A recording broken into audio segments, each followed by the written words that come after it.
วัสดีครับ สวัสดีครับวันนี้เราก็รู้สึกว่าจะเจอพี่บิ๊กนะครับ ก็คือเป็นตัวรถสเกลนะครับ ตัวนี้ผมก็เคยเล่นมาแล้วล่ะ แต่คราวนี้ มีพี่เขาให้มาเปลี่ยนหัวนะครับ ก็คือเอาเจ้าหัวเบนซ์ของทามิยานะครับ มาใส่แทนหัวเดิมของเขานะครับ ก็เดี๋ยวก็คงจะมีการชำแหละ แล้วก็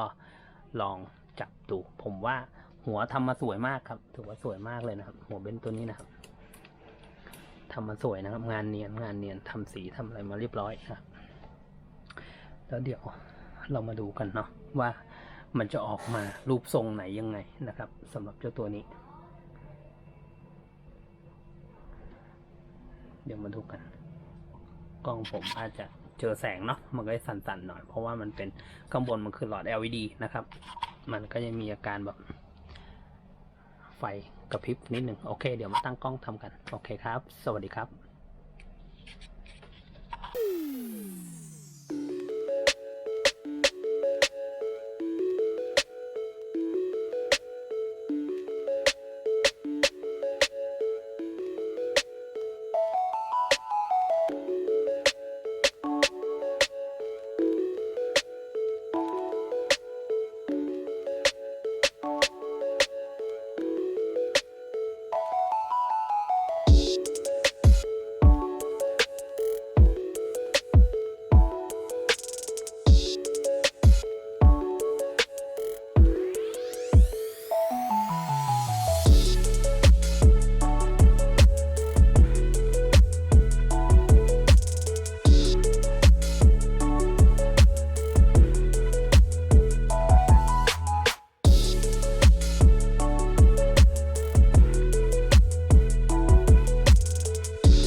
สวัสดีครับสวัสดีครับก่อนอื่นหันหน้ามาเจอกันแวบสวัสดีครับโอ้โหก็สำหรับเจ้าตัวนี้นะครับรถสเกลตัวนี้นะครับตัวนี้ก็มีให้มาแปลงใส่หัวนะครับก็คือใส่หัวเบนซ์เนาะตัวนี้ผมก็ทำจบละนี่ก็คือส่งงานแล้วนะครับส่งงานได้ละไม่ว่าจะเป็นชุดไฟนะครับเปลี่ยนให้หมดนะครับก็คือชุดไฟก็ย้ายจากหัวเดิมนะครับมาใส่หัวนี้นะครับแล้วก็มีคำสั่งมาว่าใช้คำว่าคำสั่งเนาะมีคำสั่งมาว่าให้มันเปิดหัวง่ายๆนะพี่เผื่อผมจะเอาคนใส่เข้าไปข้างในปรากฏว่าผมเอามนุษย์ตัวเล็กๆเข้าไปข้างในให้แล้วนะครับมองเห็นไหมเลยจะมองเห็นว่ามีมนุษย์ตัวเล็กๆนะครับอยู่ข้างในนะครับเป็นทหารนะครับนั่งตัวเล็กชุดมองเห็นไหมครับ2 คนนะนั่งอยู่ข้างในนะครับแล้วก็ถ้าสมมุติว่าไม่ชอบใจตัวนี้นะก็สามารถเปลี่ยนได้หัวนะครับผมใช้กิฟล็อกนะครับ2 ข้างนะชุบกิฟล็อก2 ข้างนะครับชุบแล้วก็จับดันหัวขึ้นไปเหมือนหัวรถทั่วไปที่เราเห็นเลยนะครับอย่างนี้เลยนะครับมันจะเป็น2 สเต็ปนะสเต็ปแรกก็คือเป็นหัวที่ตั้งไว้ส่วนสเต็ปที่2มันก็เป็นหัวของเจ้าตัวนี้เลยนะครับมันจะหักออกมาเป็นลักษณะนี้หัวนะครับก็มีสายเสยเต็มไปหมดนะก็ยังมีสายไฟตัวนี้ก็จัดให้เรียบร้อยแล้วนะครับเพราะมันจะได้ประมาณนี้เพราะไม่งั้นถ้าตึงมากเดี๋ยวสายมันจะหลุดนะครับส่วนหุ่นยนต์ถ้าเราไม่ชอบก็สามารถเอามาเปลี่ยนได้นะครับก็คือเอามาเปลี่ยนเองได้นะครับมองเห็นไหมผมจับกล้องไหม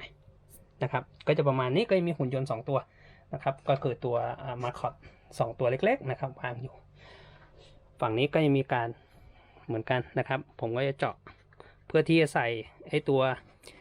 เดือยกิฟล็อกนะครับ2 ฝั่งนะครับง่ายๆเสียบเข้าไปพอดีนะครับก็มีการผ่าหลบนะครับเพื่อให้มันสมส่วนเนาะตัวนี้ก็มีแต่งหัวนะครับเพื่อที่จะให้มันรับกับตัว cover กลางของเครื่องนะครับแล้วก็มีย้ายชุดล้ออะไหล่ขึ้นมาไว้ข้างบนเนาะแล้วก็มีย้ายถังน้ำมันจากฝั่งโน้นนะครับมาไว้ฝั่งนี้ถังสำรองนะเวลาเอากลับก็จับหัว2 จังหวะเหมือนกันนะครับค่อยๆมันจะมี2 จังหวะนะผมก็จะจับจุ๊บที่บอกว่า2 จังหวะไอ้ตัวเนี้ยมันงัดอยู่นะครับเดี๋ยวผมจะดันมันเข้านิดหนึ่งเพราะหัวเนี้ยมันงัดเวลาลงจะเห็นว่ามันเนี่ยเห็นมันงัดอยู่นิดนึงเนี่ยปุ๊บเดี๋ยวถ้าเราเอาตะไบแต่งนิดนึงมันก็ได้แล้วครับมันจะไม่งัดปุ๊บก็จับหัวลงนี้เลยนะครับชึบปิดเข้าไปอย่างนี้เลยแล้วก็กิฟล็อกนะครับแบบนี้เลยครับนี่ครับก็เล่นได้ปกติเล่นได้เลยเนาะส่วนชุดไฟเดี๋ยวมาดูกันไฟผมก็จะขออนุญาตวางกล้องกันนะเนื่องจากว่าขาเคิร์มีแหละแต่มันเกะกะตัวเองจุ๊บข้างหลังนะครับข้างหลังตอนมาเนาะข้างหลังนะตอนมาจะเห็นว่าสายมันสั้นนะครับสายของไอตัวชุดหลังเนี่ยครับอันนี้อยู่มุมมืดแล้วสายของชุดหลังนะมันสั้นแล้วคราวนี้พอเวลาเราชัดตัวฝาครอบที่จะใส่แบตเตอรี่ออกมาปรากฏว่าสายมันจะหลุดออกจากปลั๊กนะครับตัวนี้นะสายมันจะหลุดออกจากปลั๊กผมก็ยืดสายออกมาให้อีกประมาณสัก1.5 นิ้วให้มันแบบอย่างนี้ได้เลยนะครับปล่อยได้เลยนะครับมองเห็นไหมนะปล่อยได้เลยนะครับมันจะไม่หลุดละแล้วสายแบตเตอรี่นะครับขึ้นมาอย่างนี้ได้พอเวลาปุ๊บเสียบแบตเตอรี่ใส่เข้าไปเดี๋ยวผมเสียบให้ดูนะแวบเอาตรงไหนดีชุบโอ้เดี๋ยวเปิดรีโมทก่อนนะชุบ ตัวนี้เป็นรีโมทเป็นรุ่นโปรเนาะรีโมทมันก็จะอลังการงานสร้างนิดนึงเป็นแบบนี้เลยนะรีโมทเขาเปิดสวิตช์รีโมททิ้งไว้ปุ๊บปั๊บสัญญาณไฟขึ้นนะครับแล้วคราวนี้ก็เสียบเจ้าตัวนี่เสียบปุ๊บจะได้ยินเสียงนะครับเสียบแบตเตอรี่เปิดสวิตช์ปุ๊บจะได้ยินเสียงที่เก็บแบตเตอรี่นะครับมันก็อยู่ตรงนี้เลยนะครับมันก็อยู่ข้างล่างนี้นะครับเสียบปุ๊บใส่เข้าไปจะประมาณนี้นะครับ อันนี้คือมันยาวเนาะก็เต็มโต๊ะผมพอดีเวลาตัวนี้นะครับจริงๆมันดีไซน์มาแบบเวลาเราจะใส่แบตเตอรี่ถอดเข้าถอดออกเนี่ยน็อต2 ตัวเนี่ยมันต้องคลายตลอดเลยเนี่ยถ้าเจาะใส่กิ๊บได้แจ๋วเลยแต่ผมไม่อยากเจาะเนาะเอาเป็นว่าให้เจ้าตัวเขาอันนี้ก่อนอันนี้คือพร้อมเล่นข้างหลังนะ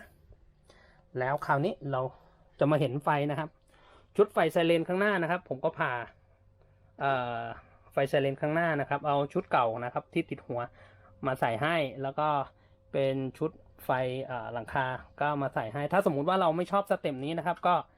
เปิดหัวขึ้นมานะครับเปิดหัวขึ้นมานะนี่เลยปุ๊บงัดมันเอาไว้ชุบนะครับ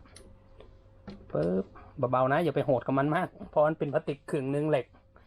ก็เอามือล้วงเข้าไปนะครับมันอยู่ฝั่งนี้นะครับสวิตช์อยู่ฝั่งไหนวะสวิตช์อยู่ฝั่งนี้สิเนี่ยเล็กๆนะครับอยู่นิ้วมือเห็นไหมกดปุ๊บจะมองเห็นว่ามันก็จะกระพริบนะครับอยู่ที่เรานะครับว่าเราชอบสเต็ปไหนสมมุติผมใช้สเต็ปนี้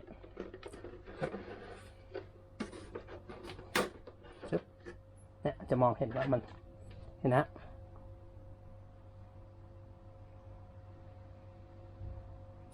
ก็คือพร้อมละ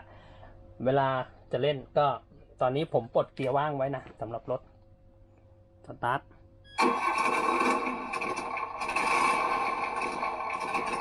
เดินหน้านะครับเวลาเดินหน้าไฟมันก็จะขึ้นนะครับอุ้ยกดเกียร์ว่างที่ไหนวะอ๋อใส่เกียร์ไว้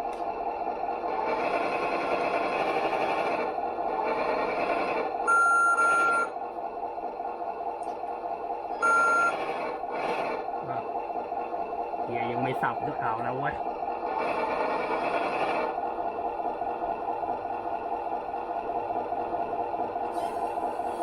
ไม่ได้ยกน้ำ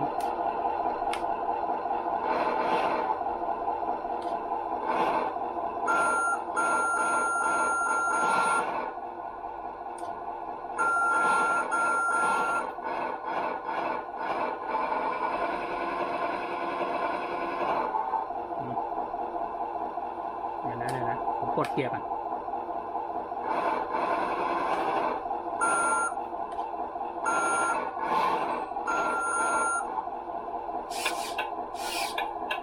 อันนี้คือเลี้ยวซ้ายนะครับเลี้ยวขวานะครับ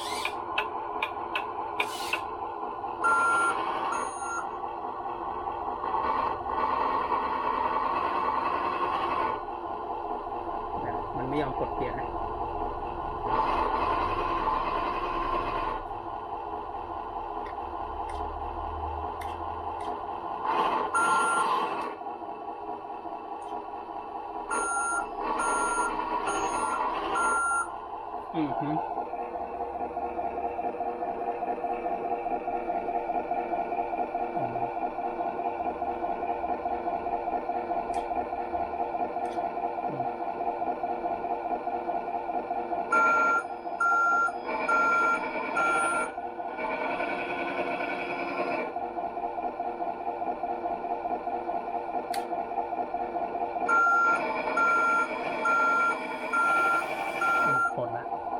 เมื่อกี้มันไม่ยอมปลดเกียร์ว่างให้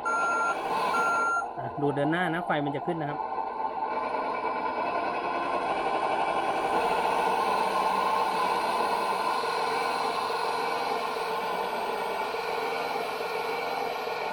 โอเค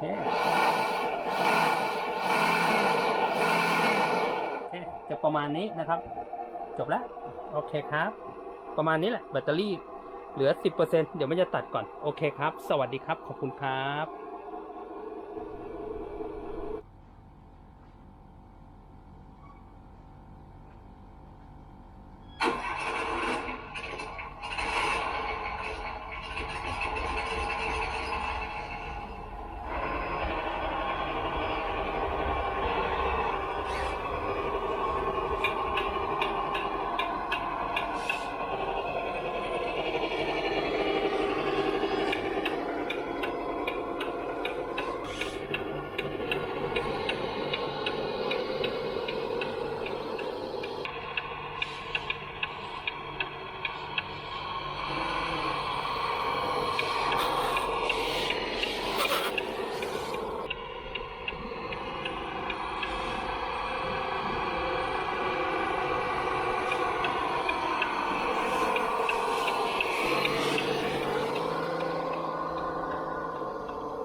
ครับ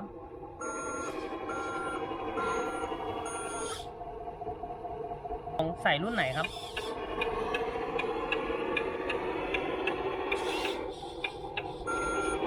มันต้องรู้ก่อนครับว่ามันเป็นของยี่ห้ออะไรครับพี่มีลายไหม